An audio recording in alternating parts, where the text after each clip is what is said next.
सवाल ये नहीं है कि सत्ता में रहकर ही सेवा होती है। सवाल ये है कि लोकतंत्र दो पटरियों का है। एक को सत्ता में रहकर सेवा का धर्म निभाना पड़ता है, एक को विपक्ष में रहकर सेवा का धर्म निभाना पड़ता है। तब विपक्ष की जिस पटरी का जनता ने हमें जनादेश दिया है उसका काम हमें पूरा करना चाहिए।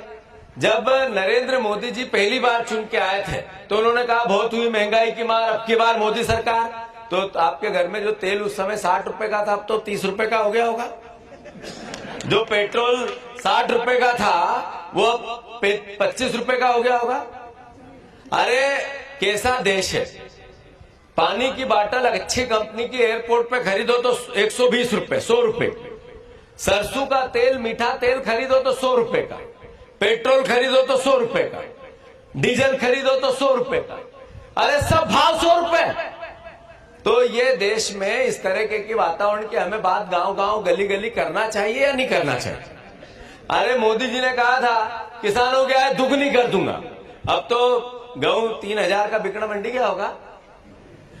नहीं, मतलब ये मंडी में जो फसल जाती है, मंडी की जो सब्जियां जाती है डबल भाव की हो गई होगी। ये रासायनिक बेचने वाले लोग हैं, आधे भाव का हो गया होगा। अरे आपने कहा बहुत हुई, मैं दुगनी आय कर दूंगा।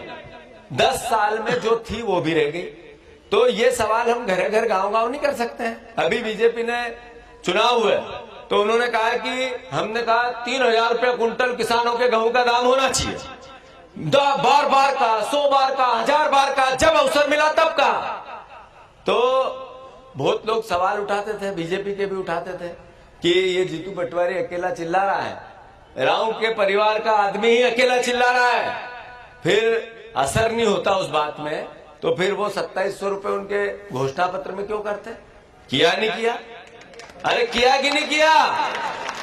तो कहने का अर्थ यह है कि जब हमारी भावना विपक्ष में रहकर अब भारतीय जनता पार्टी को 2700 रुपए देना पड़ेगा।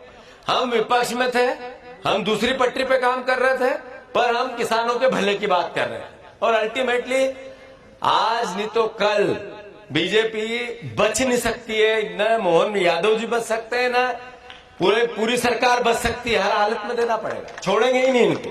मैं किसान भाइयों से अनुरोध करना चाहता हूं, हमारा दायित्व है आपके हितों की रक्षा करना और हर हालत में करेंगे।